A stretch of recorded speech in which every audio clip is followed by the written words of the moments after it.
California ਦੀਆਂ ਜਿਹੜੀਆਂ powerful labour forces ਆ ਉਹ ਡਿਵਾਈਡਡ ਹੈਗੀਆਂ ਕਿ ਸਟੇਟ ਦਾ ਅਗਲਾ ਜਿਹੜਾ ਗਵਰਨਰ ਆ ਉਹ ਕੌਣ ਹੋਵੇ। ਈਵਨ ਦੋ ਐਰਿਕ ਸਵੈਲਵਲ ਥੋੜਾ ਜਿਹਾ ਉੱਪਰ ਆ ਇਸ ਟਾਈਮ ਦੇ ਉੱਤੇ। California federation of labour unions ਨੇ ਜਿਹੜੀ ਆ ਐਂਡੋਰਸ ਹਜੇ ਕਿਸੇ ਨੂੰ ਨਹੀਂ ਕੀਤਾ ਹੈਗਾ।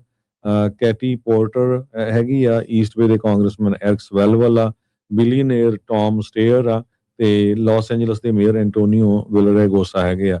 ਇਹ ਡੈਮੋਕ੍ਰੇਟ ਹੈਗੇ ਆ, 2 ਰਿਪਬਲਿਕਨ ਕੈਂਡੀਡੇਟ ਵੀ ਹੈਗੇ ਆ। ਸੋ ਉਹਨਾਂ ਨੂੰ ਕਹਿੰਦੇ ਵੀ ਸਾਨੂੰ ਪਤਾ ਨਹੀਂ ਲੱਗ ਰਿਹਾ। ਬਹੁਤ ਸਾਰੇ ਜਿਹੜੇ ਡੈਮੋਕ੍ਰੇਟ ਆ ਉਹ ਵੀ ਆਪਸ ਦੇ ਵਿੱਚ ਕਾਫੀ ਜਿਹੜੇ ਡਿਵਾਈਡ ਹੋਇਆ ਵੀ ਇੰਨੇ ਜ਼ਿਆਦਾ ਕੈਂਡੀਡੇਟ ਹੋ ਗਏ, ਹੁਣ ਕੀਤਾ ਕੀ ਜਾਵੇ।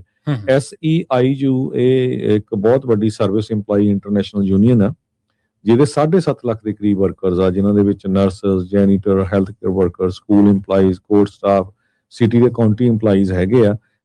ਸੋ ਉਹਨਾਂ ਨੇ ਜਿਹੜਾ ਆ ਸਵੈਲਵੈਲ ਨੂੰ ਇੱਕ ਤਰ੍ਹਾਂ ਦੇ ਨਾਲ ਐਂਡੋਰਸ ਕੀਤਾ ਹੈਗਾ ਆ।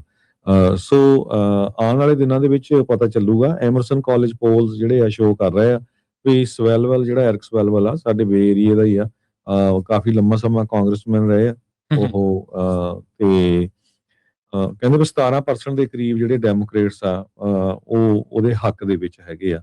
ਸੋ ਜਿਸ ਹਿਸਾਬ ਦੇ ਨਾਲ ਮਿਕਸਡ ਲੇਬਰ ਐਂਡੋਰਸਮੈਂਟਸ ਹੈਗੀਆਂ ਆ, ਕੈਲੀਫੋਰਨੀਆ ਡੈਮੋਕ੍ਰੇਟਿਕ ਪਾਰਟੀ ਦੇ ਚੇਅਰ ਰਾਸਟੀ ਹਿਕਸ ਨੇ ਕਿਹਾ ਵੀ ਇਹ ਜਿਹੜੀਆਂ ਲੋ ਪੋਲਿੰਗ ਜਿਹੜੇ ਗਵਰਨਟੇਰੀਅਨ ਕੈਂਡੀਡੇਟ ਹੈਗੇ ਆ, ਜਿਹੜੇ ਗਵਰਨਰ ਦੇ ਲਈ ਖੜੇ ਆ, ਉਹਨਾਂ ਨੂੰ ਡ੍ਰੌਪ ਕਰ ਦੇਣਾ ਚਾਹੀਦਾ ਹੈਗਾ, ਜਿਹਦੇ ਨਾਲ ਇੱਕ ਕੈਂਡੀਡੇਟ ਉਹਨਾਂ ਦਾ ਜਿਹੜਾ ਆ ਸਟਰੋਂਗ ਹੋ ਕੇ ਅੱਗੇ ਜਾਵੇ।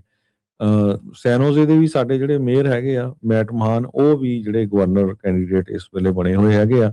ਸਾਬਕਾ ਰਿਪਰੈਜ਼ੈਂਟੇਟਿਵ ਕੈਟੀ ਪੋਰਟਰ ਨੂੰ ਕਈ ਐਂਡੋਰਸਮੈਂਟ ਮਿਲੀਆਂ ਸੀਗੀਆਂ। Teamster, United Auto Workers, National Union of Health Care Workers, California Nurses Association ਨੇ ਟੌਮ ਸਟੇਅਰ ਨੂੰ ਐਂਡੋਰਸ ਕੀਤਾ ਆ। Former LA mayor Antonio Villaraigosa, ਉਹਨਾਂ ਨੇ ਸਟੇਟ ਬਿਲਡਿੰਗ ਤੇ ਕੰਸਟਰਕਸ਼ਨ ਟ੍ਰੇਡ ਯੂਨੀਅਨ ਨੂੰ ਜਿਹੜਾ ਉਹਨਾਂ ਨੂੰ ਐਂਡੋਰਸ ਕੀਤਾ ਹੈਗਾ।